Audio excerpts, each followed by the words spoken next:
Hello students, welcome back to my channel this side Siddhi. And आज की class में हम लोग डिस्कस करेंगे आपके जो इंडियन हिस्ट्री में ancient medieval and modern history के कुछ 25 क्वेश्चन जो मैं आपके लिए डिस्कस करूंगी आज की क्लास में, जो आपके लिए बहुत ही ज़्यादा हेल्पफुल होने वाला है। जैसे कि आगे अगर अब आप लोग एंट्रेंस एग्जाम देंगे किसी भी यूनिवर्सिटी में, चाहे डीयू, चाहे बीएचयू, जेएनयू, जामिया, एयू, किसी भी यूनिवर्सिटी में आप लोग अपना एग्जाम देने जाएंगे तो ये वीडियो आपके लिए बहुत ही हेल्पफुल होने वाली है। तो यहाँ हम कुछ 25 क्वेश्चंस को डिस्कस करने वाले, जैसे कि आप लोग यहाँ पे देख सकते हैं कि आज हमारी ये दूसरी वीडियो होगी। इससे पहले मैं ऑलरेडी एक वीडियो इंडियन हिस्ट्री के 25 क्वेश्चन के डिस्कस कर चुकी हूँ। अगर आपने वो वीडियो ना देखी हो तो लिंक डिस्क्रिप्शन में, नहीं तो आप प्लेलिस्ट में जाकर के चेकआउट कर सकते हैं। चलिए अपनी आज की क्लास को स्टार्ट करते हैं। वीडियो पसंद आए तो लाइक शेयर ज़्यादा से ज़्यादा करो, ज़्यादा से ज़्यादा लाइक शेयर क्या करो ताकि आपके और भी फ्रेंड्स, आपके और भी जो ग्रुप्स हैं उसमें जाके सेंड करो, ताकि आप यहाँ पे इस क्लासेस में बहुत से बच्चे और ज्वाइन हो सके। ठीक है, तो चलिए स्टार्ट करते हैं, बढ़ते हैं अपने क्वेश्चन की तरफ। ये रहा आज का आपका पहला क्वेश्चन और बहुत ही अच्छे और इम्पोर्टेंट क्वेश्चन लेकर आई हूँ, तो वीडियो के एंड तक जरूर बने रहना। तो पहला क्वेश्चन यहाँ पे आप सबसे पूछा गया है, one day in the life of Ivan Denisovich book is written by. तो one day in the life of Ivan Denisovich जो पुस्तक है ये किसके द्वारा लिखी गई थी, आपको यहाँ पर ये बताना है। आगे ऑप्शन दे रखे हैं, जेनी ऑस्टन ने, जोनाथन रिक्वेस्ट ने, अलेक्जेंडर सोलेजे नितिस ने, या फिर डीपी मोयनिहान ने। तो जल्दी से कमेंट करके बताइए कि ये बुक जो है वो किसने लिखी थी, क्योंकि आप ये बात भी जानते ही हैं कि बुक से एंड ऑथर से मैक्सिमम क्वेश्चन आपके एंट्रेंस एग्जाम में देखने को मिलते हैं, और सबसे ज़्यादा जो बुक से और ऑथर से क्वेश्चन आते हैं वो दिल्ली यूनिवर्सिटी के एंट्रेंस एग्जाम में आते हैं। बीएचयू और जेएनयू में भी आपको देखने को मिलेंगे 5 से 6 क्वेश्चन। तो उसके लिए बुक्स एंड ऑथर जितना हो सके आप इन क्वेश्चंस को करके ज़रूर जाना। तो अगर मैं बात करूँ one day in the life of Ivan Denisovich, जो ये बुक है ये किसने लिखी थी, किसके द्वारा ये बुक लिखी गई थी, तो ये आपका राइट आंसर होगा अलेक्जेंडर ने। ठीक है, अलेक्जेंडर सोलजेनी जिसने ये लिखी थी। तो राइट आंसर आप सबका यहाँ पर ऑप्शन नंबर सी होता है। तो आप लोगों को सारे बुक्स एंड ऑथर याद रखने हैं। आपको अपना होमवर्क, अपनी प्रैक्टिस क्या करनी है कि यहाँ पे मैंने इसका right answer option number C बता दिया। ठीक है, तो आप लोग कोशिश करो अपनी तरफ से, जो आप लोग तैयारियां कर रहे हैं, अगर आपको एक्स्ट्रा तैयारी करनी है तो उसके लिए आप क्या कर सकते हैं, बाकी के जो ऑप्शन आप देख सकते हैं, इन ऑथर्स ने कौन कौन सी बुक लिखी है वो सब आप मुझे कमेंट करके आंसर बताएंगे। ठीक है, तो मैं ये जरूर देखूंगी कितने स्टूडेंट इन सब में इंटरेस्ट ले रहे हैं, कितने लोग अभी से अपने एंट्रेंस एग्जाम की तैयारियां शुरू कर रहे हैं और बेस्ट चाहते हैं। तो उसके लिए आपको क्या करना है, थोड़ा एडवांस करना पड़ेगा अगर आपको एंट्रेंस एग्जाम क्लियर करना है तो। ओके, तो आप लोगों को क्या करना है, मैं यहाँ पे बुक्स एंड ऑथर कराऊंगी, तो आप लोगों को करेक्ट आंसर एक होगा, जो बाकी के 3 ऑथर्स होंगे या बुक्स होंगे उनके ऑप्शंस आपको लेकर के आने। क्लियर हो गया? तो इसका आंसर क्या होगा, ऑप्शन नंबर सी करेक्ट होगा। तो इनके बारे में मैं आपको यहाँ पे आप देख सकते हैं, मैं यहाँ पे जूम करके आपको दिखा देती हूँ ताकि आप लोग इजीली से इसको पढ़ पाओ। तो यहाँ पर क्या लिखा है, one day in the life of Ivan Denisovich is a short novel. आपको ये बात पता होनी चाहिए कि जो भी बुक्स हम पढ़ रहे हैं वो बुक क्या है, एक नॉवल है, एक ड्रामा है, एक पोएम है। ठीक है, तो ये सारी चीजें भी पता होनी चाहिए, एग्जाम में यहाँ से भी क्वेश्चन पूछे जाता है। तो अगर मैं इस बुक की बात करूँ तो ये क्या है, नॉवल है जो कि रशियन में लिखी गई। ठीक है, ये रशियन के राइटर ने लिखी थी, आपको नाम मैंने बता दिया, अलेक्जेंडर ने लिखी है। ये जो पहली पब्लिश हुई थी वो कब हुई थी, नवंबर 1962 को। ठीक है, जिसे पहली बार नवंबर 1962 में सोवियत साहित्य पत्रिका नोवी मीर में प्रकाशित इसको करा गया था। ठीक है, मैगजीन याद रख लो, नोवी मीर। क्लियर हो गया? तो इंपॉर्टेंट चीजें इससे रिलेटेड मैं आपको बातें बता रही हूँ। एग्जाम अगर आप एंट्रेंस एग्जाम की प्रीवियस से उठाओगे तो आपको बुक्स एंड ऑथर के अलावा वो बुक किस लैंग्वेज में लिखी गई थी, ठीक है, उस वो बुक पोएम थी, ड्रामा था, ठीक है, या नॉवल थी, ये किस बेस पे वो बुक है, ये सब भी पूछा जाता है। साथ ही साथ आपको उसका सब्जेक्ट भी पता होना चाहिए कि उस बुक में किसके बारे में बात की गई है। यहाँ तक आप सबको बातें क्लियर हो गई? तो इसमें क्या होता है, जो कहानी अगर देखोगे 1950 की, तो यहाँ के जो दर्शक की शुरुआत में सोवियत श्रम शिविर में स्थापित है। असाधारण कैदी इवान डेनिसोविच सुरेखो के जीवन में एक दिन का यहाँ वर्णन करती है। ये जो बुक है ये एक प्रकाश डालती है सोवियत साहित्य के इतिहास पर। याद रखना ये जो बुक है वो बुक जो यहाँ पे देखोगे ये बुक पब्लिश जो की गई थी इवेंट सोवियत लिटरेरी जो लिटरली हिस्ट्री है जो सोवियत की जो साहित्य की इतिहास है उसकी घटना के आधारित पर है, क्योंकि इससे पहले कभी भी स्टालिनवादी दमन का कोई लेखा जोखा खुले तौर पे विकलित नहीं किया गया था। इससे पहले कोई बुक नहीं आई जिससे हमें कुछ सोवियत के बारे में, सोवियत की लिटरली हिस्ट्री यानी कि सोवियत की साहित्यिक इतिहास के बारे में कुछ पता चला हो। तो ये जब ये बुक आई तब हमें इसके बारे में नॉलेज हुई, क्योंकि ये बात मैं आपको मैनी टाइम्स बता चुकी हूँ कि अगर हिस्ट्री में कोई भी घटना घटित हुई है तो वो सब में हमें कहीं ना कहीं से कुछ सोर्सेज या स्रोत मिले हैं जिससे हमें ये सारी चीज़ें पता चली हैं। क्लियर हो गया? तो इस क्वेश्चन आई होप आपको ये अच्छे से क्लियर हो गया होगा। तो आप लोग चाहो जहाँ पे भी आप बुक्स एंड ऑथर के अपने जो कॉपी बना रखी है जहाँ पे आप नोट्स बनाते हैं वहाँ पे इसको साइड में लिख लो। ये बुक है और ये ऑथर है, ये एक नॉवल है जो कि रशियन के राइटर ने लिखी है और ये पब्लिश कब हुई थी और इसका क्या मेन सब्जेक्ट है। क्लियर हो गया? बढ़ेंगे अपने नेक्स्ट क्वेश्चन की तरफ। नेक्स्ट क्वेश्चन आपसे पूछा गया है ancient mariner book is written by which author. तो प्राचीन की जो मैरिनर पुस्तक है वो किस लेखक के द्वारा लिखी गई है। तो जल्दी जल्दी कमेंट करके आंसर बताते रहो जब तक मैं क्वेश्चन रीड करती हूँ, ताकि अगर आपको ये पता है तो आप देख सको कि आप कितने क्वेश्चन के आंसर यहाँ पे दे पा रहे हैं। ठीक है, आपके ऑप्शन है कॉलरिज, काजी नसरुल इस्लाम, मार्क ट्वेशन या फिर जैन और सेन। जल्दी जल्दी बताओ इस क्वेश्चन का क्या आंसर होगा। किसने एंशिएंट मैरियन की ये बुक लिखी थी? ये क्वेश्चन अगर आपके एग्जाम में पूछा जाए तो इसका राइट आंसर क्या होगा? ऑप्शन नंबर ए, कॉलरिज ने ये प्राचीन मैरियर यानी कि एंशिएंट मैरियर की ये बुक लिखी थी। तो यहाँ पे आप सबका राइट आंसर क्या होता है? ऑप्शन नंबर ए। क्लियर हो गया? अगर इसकी एक्सप्लेनेशन की मैं बात करूं, the rhyme of the ancient merrier originally अगर देखोगे इसका नाम क्या है? The rhyme of the ancient mariner. ये एक लॉन्गेस्ट मेजर पोएम है। ठीक है, ये बुक आप देख सकते हैं, ये एक कविता है। ठीक है, ये किसने लिखी थी? ये एक इंग्लिश पोएट ने लिखी थी। जिससे पहले मैंने आपको बुक कराई थी वो रशियन का ट्रैवलर था, सॉरी वो रशियन का राइटर था और ये इंग्लिश का पोएट है सैमुअल टैलोर कॉलरिज। ठीक है, ये यहाँ पे मैं आपको 2 पॉइंट ये बताना चाहती हूँ, बहुत अच्छा है और गलतियां मत करना। ये बुक लिखी कब गई थी? 1797 से लेकर के 1798 के बीच में ये बुक लिखी गई थी, पूरी कंप्लीट हुई थी। लेकिन ये पब्लिश अगर पूछी जाए तो पब्लिश ये कंप्लीटली 1798 में हुई थी। क्लियर हो गया? और ये पहली एडिशन है ऑफ द लिरिकल बैलेट्स की।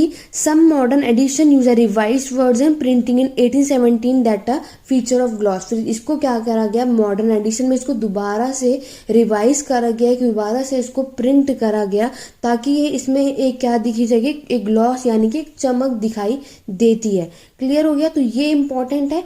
तो नेक्स्ट बुक अपने नोट्स में साइड में लिख लेना कि ये जो बुक है आपकी ये किस बुक ने, इस बुक को किस ऑथर ने लिखी थी और साथ ही साथ ये क्या है? एक ये पोयम है। ठीक है, यहाँ तक आप सबको क्लियर हो गया?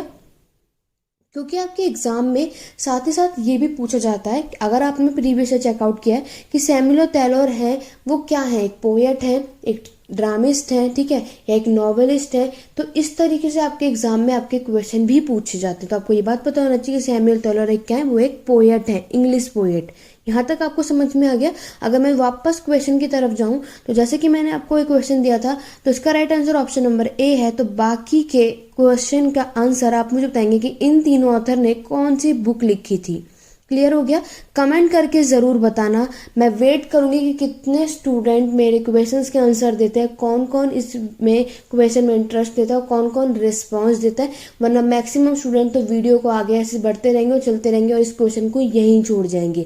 लेकिन जिन स्टूडेंट ने इसको यहीं कर लिया ताकि इन फ्यूचर आपके क्वेश्चन एग्जाम में आए तो आप ये पता हो कि हाँ आपने इस क्वेश्चन का आंसर खुद किया था। क्लियर हो गया? बढ़ेंगे नेक्स्ट क्वेश्चन की तरफ। नेक्स्ट क्वेश्चन है the theory of economic drain of India during British imperialism was profounded by. तो ब्रिटिश साम्राज्यवाद के दौरान भारत के आर्थिक पलायन का सिद्धांत किसके द्वारा प्रतिपादित किया गया था? ठीक है, क्वेश्चन समझ गए। ये क्वेश्चन और ये थ्योरी बहुत ही इंपॉर्टेंट है, मैक्सिमम स्टूडेंट को उसका आंसर जरूर पता होगा। आपके ऑप्शन से जवाहरलाल नेहरू, दादा भाई नौरोजी, आरसी दत्त या फिर महात्मा गांधी। ठीक है, क्वेश्चन समझ गए। जो आपके जो ये theory economic drain of India, जो भारत जो ब्रिटिशर्स के इम्पीरियलिज्म के द्वारा ये जो सिद्धांत में लिखी गई थी, ठीक है, प्रतिपादित की गई थी, तो वो कौन थे? तो इसका राइट आंसर आप सभी को पता है, ऑप्शन नंबर बी, दादा भाई नौरोजी। ठीक है, तो इसका करेक्ट आंसर आपका होगा option number B. Next question है आप सबका, through which one of the following the king exercise control over villages in the Vijayanagar empire. इनमें से किसके माध्यम से राजा ने विजयनगर साम्राज्य के गांवों पर अपने नियंत्रण का प्रयोग किया था? आपके ऑप्शंस हैं दन नायक ने, सुमंत ने, या फिर नायक ने, या फिर महान महान अकायाचार्य ने। ठीक है, तो जल्दी जल्दी बताओ, महानायक आचार्य ने। सारे ऑप्शन आपको समझ में आ गए। तो आपके क्वेश्चन में क्या पूछा गया है, इनमें से किसके माध्यम से राजा ने विजयनगर साम्राज्य के गांव पर अपना नियंत्रण लिया था? ठीक है, तो आपके यहाँ पे ये क्वेश्चन बहुत बार पूछा भी जाता है, बहुत अच्छा क्वेश्चन भी है, इंपॉर्टेंट भी है इस तरीके के क्वेश्चन, क्योंकि आप लोग अभी अगर पढ़ रहे होंगे तो बेसिक बेसिक क्वेश्चन आप सबको पता होगा। ठीक है, जैसे कि विजयनगर एम्पायर के फाउंडर संस्थापक कौन है? तो वो कौन थे? हरिहरा एंड बुक्का। ठीक है, ये दोनों में एक भाई थे, आप सबको ये बात पता है। ठीक है, हरिहरा एंड बुक्का फर्स्ट। ठीक है, अगर इसमें फेमस राजा सबसे ज्यादा, अगर फेमस किंग पूछा जाए कौन था सबसे ज्यादा फेमस किंग, तो ये आप सभी को पता है, कृष्णदेवराय राय। ठीक है, तो ये कुछ इंपॉर्टेंट है जो आप सबको बातें पता होती हैं, बहुत से बच्चों को। ठीक है, लेकिन कुछ ऐसी भी चीजें होनी चाहिए जो अलग से, क्योंकि आप लोग जानते हैं जो एंट्रेंस एग्जाम होता है उसमें बेसिक क्वेश्चन बहुत कम पूछे जाते हैं। ठीक है, अगर आप किसी कॉम्पिटेटिव एग्जाम की तैयारी करें तब आप बेसिक क्वेश्चंस कर सकते हैं, आपके क्वेश्चंस वहीं से देखने को मिलेंगे। बट आपको अगर एंट्रेंस की तैयारी करो तो बहुत अच्छे से आपको डीपली पढ़ना होगा हर एक चीज के बारे में। क्लियर हो गया? तो इस क्वेश्चन का राइट आंसर आपका ऑप्शन नंबर डी होगा, महानायक आचार्य। ठीक है, महानायक आचार्य हैं जो कि इनके माध्यम से राजा ने विजयनगर साम्राज्य के गांव पर अपना क्या किया था? कंट्रोल किया था। क्लियर हो गया? तो राइट आंसर आपका ऑप्शन नंबर यहाँ पर डी होगा। आगे बढ़ेंगे नेक्स्ट क्वेश्चन की तरफ। नेक्स्ट क्वेश्चन है, विजयनगर रूलर कृष्णदेवराय वर्क अमुक्त माल्यदा। तो कृष्णदेवराय का जो इनका काम जिन्होंने किया था अमुक्त माल्यदा में, वो किस लैंग्वेज में किया था? आपको ये बताना है, तेलुगु, संस्कृत, तमिल या फिर कन्नड़ में। ठीक है, क्वेश्चन समझ में आ गया और इजी भी है। आपने बहुत से स्टूडेंट इस क्वेश्चन का आंसर जानते भी होंगे। ठीक है, क्योंकि इनका फेमस काम था। तो ये अगर जो कृष्णदेवराय का जो काम आप देख रहे हैं मुक्त माल्यदा, तो ये इन्होंने लिखी थी किस लैंग्वेज में? तेलुगु में। ठीक है, तो राइट आंसर आप सबका यहाँ पर क्या हो जाएगा? Option number A. इससे रिलेटेड मैं अगर आपको बातें बता दूं, the work of Vijayanagar ruler Krishnadevaraya was in, अभी मैंने आपको क्या बताया, अमुक्त माल्यदा, जो कि तेलुगु में लिखी गई थी। और कृष्णदेवराय का अगर या टाइम पीरियड देखोगे, उन्होंने जो विजयनगर साम्राज्य में जो उन्होंने शासन किया था, तो 1509 से लेकर के 1530 तक उन्होंने ये शासन किया था। और वो कौन से? तुलवा डायनेस्टी के थर्ड रूलर थे। ठीक है, तो याद रखना कृष्णदेवराय जो है वो तुलुव डायनेस्टी के क्या थे? तीसरे रूलर थे। तो ये कुछ और भी फैक्ट आप लोगों को पता होने चाहिए, तो इसलिए मैंने आपको यहाँ पर ये सारी चीजें भी बता दी हैं। बढ़ेंगे नेक्स्ट क्वेश्चन की तरफ। आई होप आपको ये क्वेश्चंस हेल्पफुल रहेंगे और बेसिक कॉन्सेप्ट भी सब कुछ क्लियर होगा।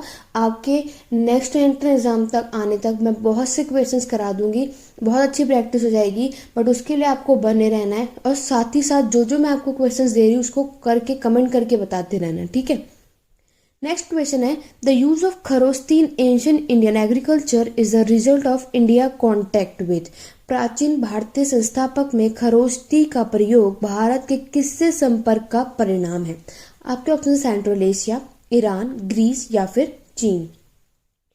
तो प्राचीन भारतीय संस्थापक में जो खरोष्टी का हम लोग प्रयोग किया गया है भारत में, वो किससे संपर्क का परिणाम है? तो इसका राइट आंसर आपका क्या होगा? ऑप्शन नंबर सी, ग्रीस यानी कि यूनान के साथ। ठीक है, राइट आंसर आपका ऑप्शन नंबर सी होगा।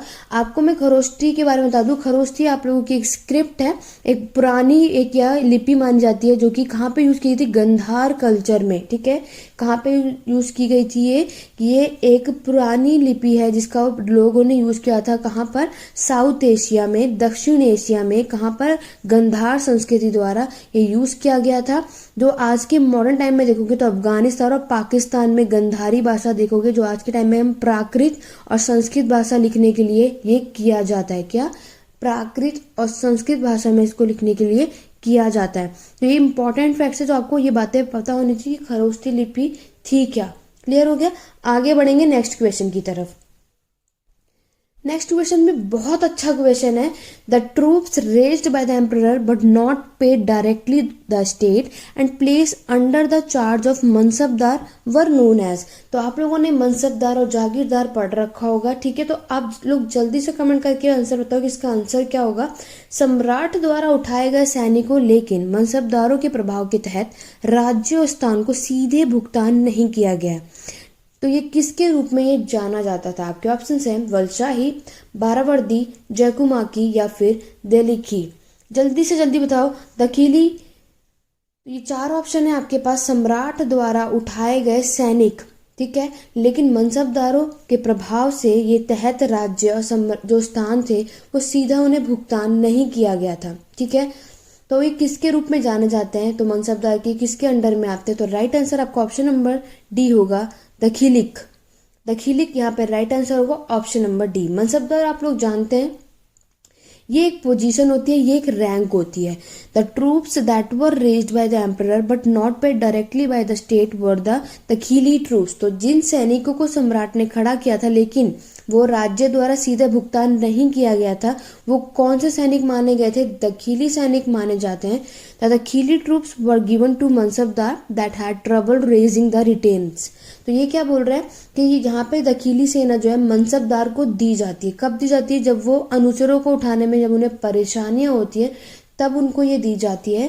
दखीली क्या है? एक हॉर्समैन है। Were given to the mansabdar were held rank over 500। तो 500 से अधिक रैंक वाले मनसबदारों को दखीली घुड़सवार क्या किए जाते थे? दिए जाते थे। तो मैंने अभी आपको क्या बताया, मनसबदार आप सभी ने पढ़ा होगा जिसमें आप जट और सवार के बारे में पढ़ते हैं, ठीक है। ये दो तरीके थे, जट और सवार। तो सवार आप सबको पता है हॉर्सेस, जिनके पास हॉर्सेस होते थे, ठीक है, सोल्जर्स होते थे। तो इस तरीके से यहाँ पे ये बात बता रहा है। तो जिस भी मनसबदार के पास मनसब क्या होती थी? रैंक होती थी। तो जिस भी मनसब के पास 500 से ज्यादा रैंक होती थी, पोजीशन होता था, उसी को ये दहकीली मिलता था, ठीक है। ये दखीली घुड़सवार उन्हें ही दिए जाते थे, उन्हीं मनसबदारों को ये प्रोवाइड किए जाते थे। क्लियर हो गया? यहाँ तक आपको। बढ़ेंगे अपने नेक्स्ट क्वेश्चन की तरफ। नेक्स्ट क्वेश्चन आप सबसे पूछा गया है, to conquer and annex Peshawar and Punjab, Mahmud of Ghaznavi defeated. तो पेशावर और पंजाब को जीतने और कब्जा करने के लिए गजनी के महमूद ने किसको पराजित किया था? आपके ऑप्शन हैं घुरिद को, अरबों को, कंकोटकसी को या फिर हिंदू शाही को। महमूद ऑफ गजनवी आप सभी जानते हैं, जिन्होंने भारत में सबसे पहले क्या किया था? आक्रमण किया था, अटैक किया था, ठीक है। कौन से ईयर में किया था? जल्दी से जल्दी आप वो मुझे कमेंट करके बताओगे। महमूद ऑफ गजनवी ने भारत में ये पहला ऐसा इंसान है जिसने आक्रमण किया था, ठीक है। ये बात भी आप सब जानते होंगे कि उन्होंने भारत पे एक नहीं, दो नहीं, तीन नहीं, पूरे 17 टाइम 17 बार क्या किया था? भारत पर आक्रमण यानी कि अटैक किया था। तो आप मुझे बताओगे कि इन्होंने महमूद ऑफ गजनवी ने कौन से ईयर में भारत में सबसे पहले अटैक किया था? तो यहाँ पर बात कर रहा है कि पेशावर और पंजाब को जीतना और उसको कब्जा करने के लिए गजनी के महमूद ने किसको पराजित किया था? तो राइट आंसर आपका हिंदू शाही है, ऑप्शन नंबर डी। तो राइट आंसर आप सबका यहाँ पर क्या होगा? Option number D. इन्होंने हिंदू शाही को यहाँ पर हराया था और पेशावर और पंजाब को जीत लिया था, यानी कि कब्जा कर लिया था। इनसे रिलेटेड अगर आपको यहाँ बातें बताऊं तो महमूद ऑफ गजनवी ने यहाँ पर किसको हराया था? तो मैंने भी आपको बताया कि वो उन्होंने हराया था किसको? कि पेशावर और पंजाब को जीतने के लिए, उसको कब्जा करने के लिए उन्होंने हिंदुओं को उन्होंने हरा दिया था, ठीक है। वह एक अफगान आक्रमणी थे, ये आप सबको पता है कि वो एक अफगानी थे, ठीक है। ये बात आप सभी जानते हैं, अफगान से आए थे, वो अफगानी थे। कहा जाता है कि महमूद ने साल भर में भारत पर आक्रमण करने की कसम खाई थी और उसने, मैंने अभी आपको क्या बताया, पूरे 17 बार उन्होंने भारत पर आक्रमण किया था, ठीक है। तो सबसे ज्यादा यहीं पर आ गया। मैंने आपसे क्या यही क्वेश्चन पूछा था कि उन्होंने भारत पर जो आक्रमण किया था सबसे ज़्यादा बड़े पैमाने पर, उनका डेट क्या है, कौन से ईयर में, 1001 में शुरू करा, और जो आखिरी उन्होंने अटैक करा वो क्या था, 1026 में एडी में। ठीक है, इसमें इन्होंने ये आक्रमण किया 17 बार। इन्होंने महमूद गजनवी ने भारत पर आक्रमण किया था। महमूद गजनवी भारत पर क्यों आक्रमण किया था ये भी मैं आपको बता देती हूँ। वो यहाँ पे लूटपाट करना चाहता था। महमूद जो गजनवी है भारत में राजा बनने के पर्पज से, यहाँ पे शासन करने के पर्पज से बिल्कुल भी नहीं आया था। ठीक है, वो यहाँ पर सिर्फ भारत को लूटने आया था, क्योंकि भारत में बहुत पैसा था, बहुत वेल्थ था। ठीक है, तो इसी वजह से उसको यहाँ लूटने आया था। यहाँ के सारे मंदिर देखोगे, सोमनाथ टेम्पल भी इन्होंने ही डिस्ट्रॉय किया था, मंदिर सारे डिस्ट्रॉय कर दिए गए थे। ठीक है, क्योंकि उस समय बहुत सोना होते थे वहाँ पर, तो ये सारे काम इन्होंने ही करा था। वो यहाँ पर शासन करने नहीं आए थे महमूद गजनवी। ठीक है, तो महमूद गजनवी की अगर बात करोगे जो स्लेव माने जाते हैं तो वो कौन थे, मोहम्मद बिन कासिम, सॉरी महमूद। ठीक है, तो सॉरी मैं आपको एक बार फिर से बताती हूँ कि महमूद ऑफ गजनवी जो हैं उनके स्लेव जो मान जाते हैं, जो उनका गुलाम जो था वो कौन था, कुतुबुद्दीन ऐबक। कौन था, मैं आपको बता दूं तो कुतुबुद्दीन ऐबक था। उनके जो स्लेव हैं वो कौन थे, जो उनके सेवक थे, गुलाम थे, कुतुबुद्दीन ऐबक थे। किसके, आपके महमूद गजनवी के। ठीक है, महमूद ऑफ गजनी के ये क्या थे, स्लेव थे, जिन्होंने फिर क्या करा, सब कुछ जीत लिया। जैसे दिल्ली को उन्होंने कॉन्कर कर लिया था। ठीक है, दिल्ली पर भी आक्रमण किया था।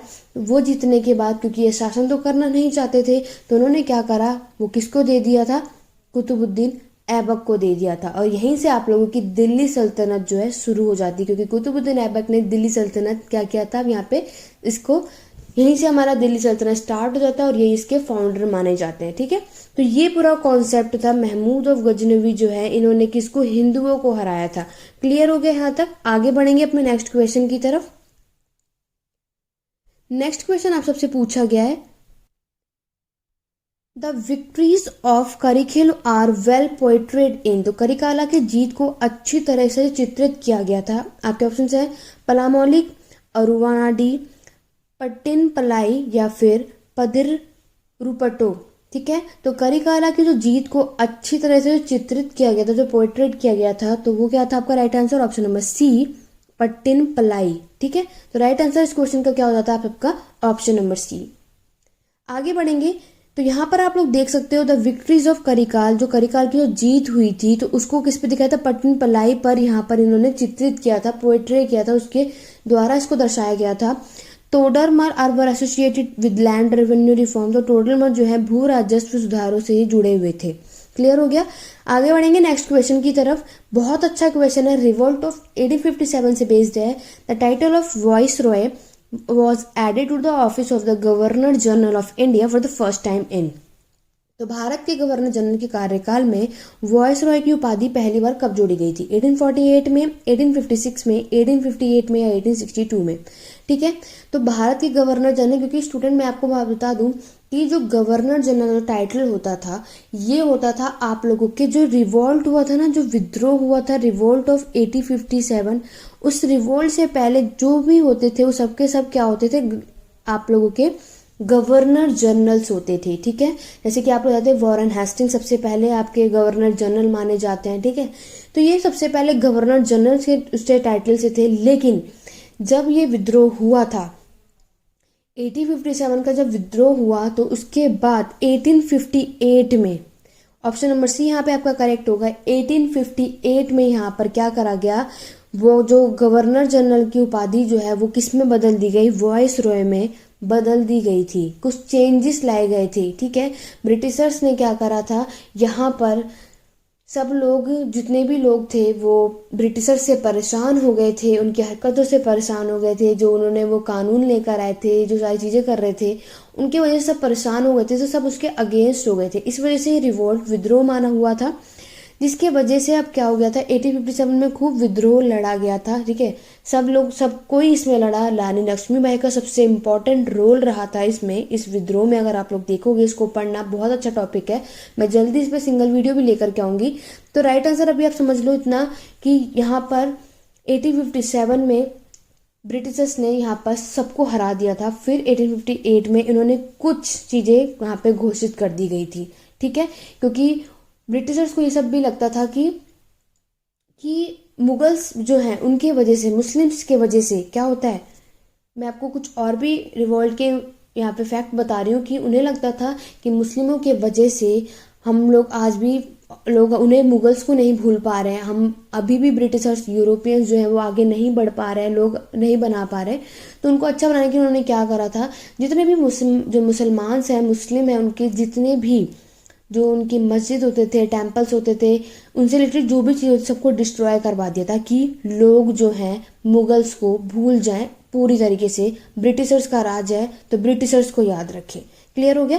तो इस क्वेश्चन का right answer option number C होता है कि वॉइस रॉय जो है, गवर्नर जनरल का जो टाइटल है इसको हटा करके वॉइस रॉय कब लाया गया, 1858 में, जब रिवोल्ट ऑफ 1857 हुआ था उसके बाद। क्लियर हो गया।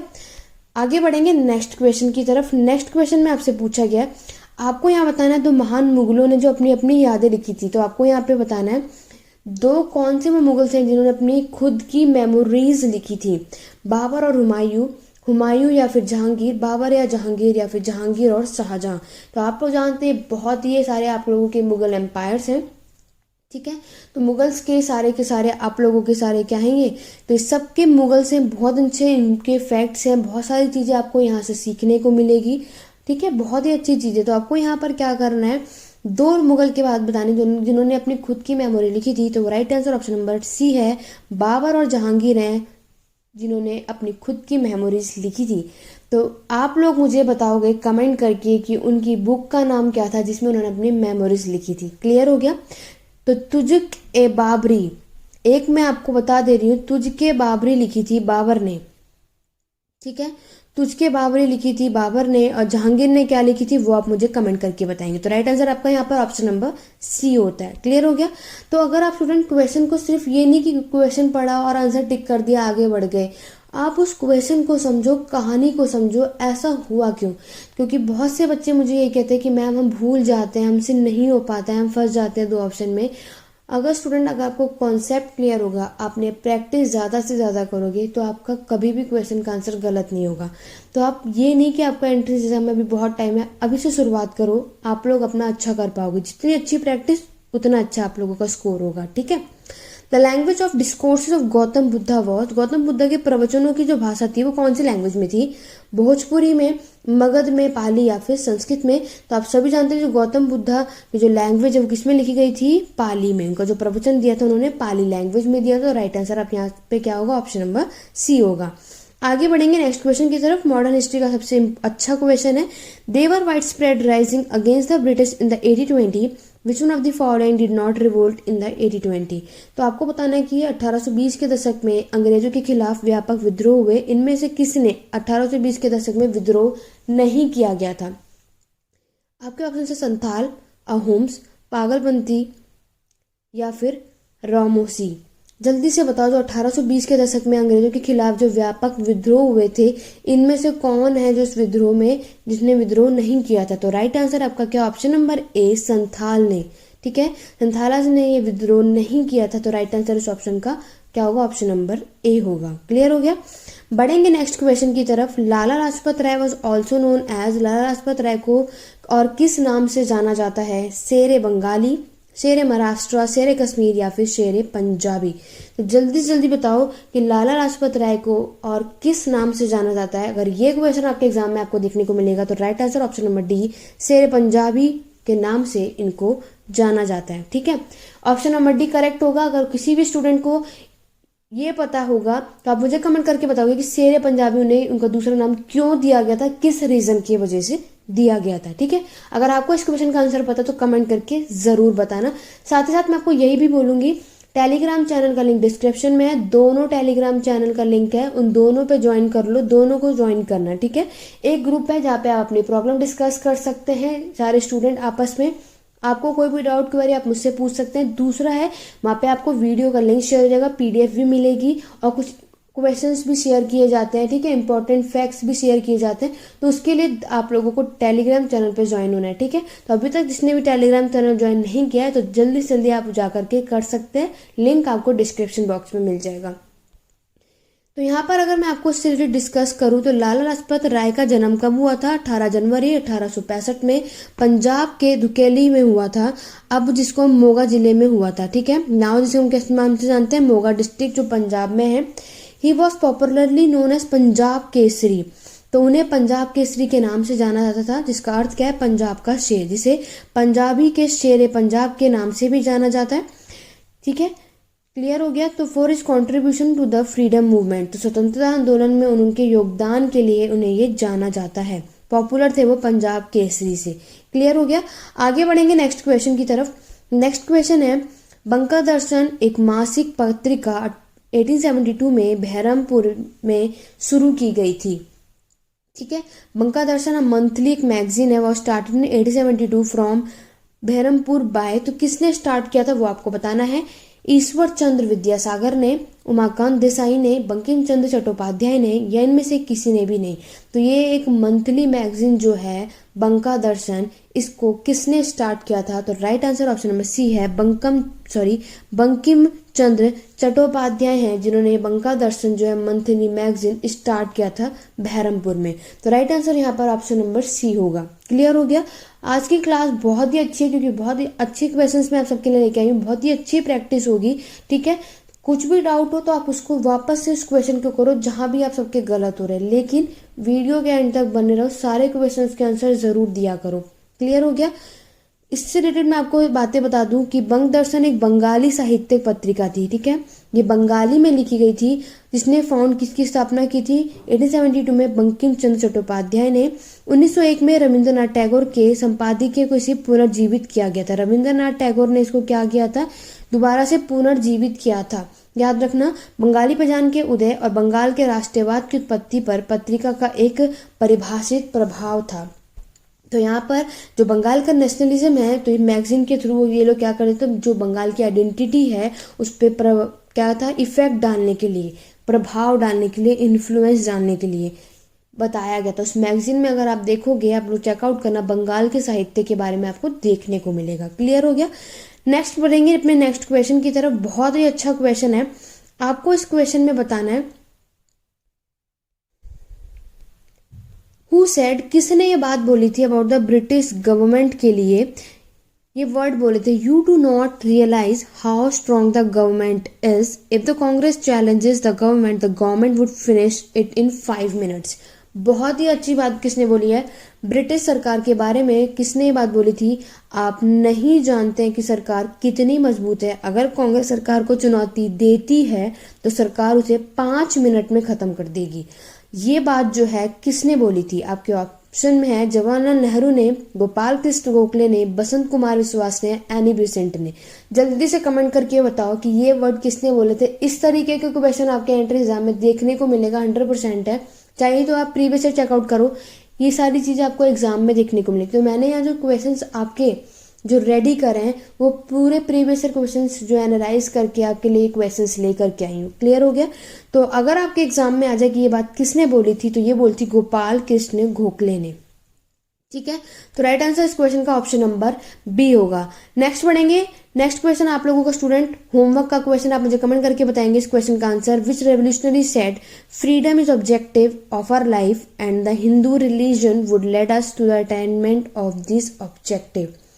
किस क्रांतिकारी ने यह बात बोली थी कि स्वतंत्रता हमारे जीवन का उद्देश्य है और हिंदू धर्म हमें इस उद्देश्य की प्राप्ति के लिए प्रेरित करेगा? आपके ऑप्शन है विनोबा भावे ने, नारायण गुरु ने, दयानंद सरस्वती ने, या अरविंदो घोष ने।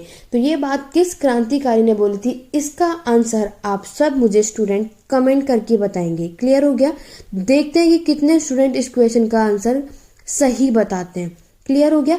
तो ये थे आज के आपके इम्पोर्टेंट 25 क्वेश्चन। आई होप आपको आज की क्लास बहुत पसंद आई होगी, अच्छी रही होगी, और मैक्सिमम क्वेश्चंस आप लोग देख सकते हैं कि किस तरीके से पूछा जाएगा और कितने क्वेश्चन आप कर सकते हैं, ये सब कुछ आप एनालाइज कर चुके होंगे। ओके स्टूडेंट, तो आज की क्लास में बस इतना ही। वीडियो पसंद आए तो लाइक करो, शेयर करो। चैनल पे नए हो, मेरी वीडियो पहली बार देख रहे हो, चैनल सब्सक्राइब कर लो, बेल आइकन जरूर प्रेस करना ताकि आगे जब भी मेरे चैनल पे वीडियो है नोटिफिकेशन आपको टाइम टू टाइम मिले। आपको याद रखना है रात के 10 बजे आपको मेरे चैनल पे रेडी रहना है, ठीक है। रात के 10 बजे आपको मेरे चैनल पे वीडियो देखने को मिलेगी, जब भी अपलोड होगी रात के 10 बजे होगी। क्लियर हो गया? तो उसके लिए अपडेट रहो। टेलीग्राम चैनल का लिंक डिस्क्रिप्शन में है। कोई भी डाउट, कोई भी क्वेरी, कुछ भी पूछना आप वहाँ पे पूछ सकते हैं। पीडीएफ के लिए या चैनल का आपके पास नोटिफिकेशन नहीं आता जब भी वीडियो होती है, तो उन सब के लिए आप टेलीग्राम चैनल जरूर ज्वाइन कर लो। आज की क्लास कैसी लगी, वीडियो कैसी लगी, क्वेश्चंस कितने हेल्पफुल रहे, आप लोग मुझे कमेंट करके ज़रूर बताइए। चाहे अच्छा रहा रिस्पॉन्स, बुरा रहा रिस्पॉन्स, आप कमेंट करके ज़रूर बताना, ताकि मुझे यहाँ से पता चले कि मैं जो आप सबको पढ़ा रही हूँ आपके लिए कितना हेल्पफुल है, या आपको कहाँ पे क्या प्रॉब्लम आ रही है, ताकि कुछ भी अगर गलत मतलब कहीं भी कुछ प्रॉब्लम होगी तो मैं उसको ठीक करने की पूरी कोशिश करूँगी। ओके स्टूडेंट, तो चलिए आज की क्लास में बस इतना ही। Thank you for watching.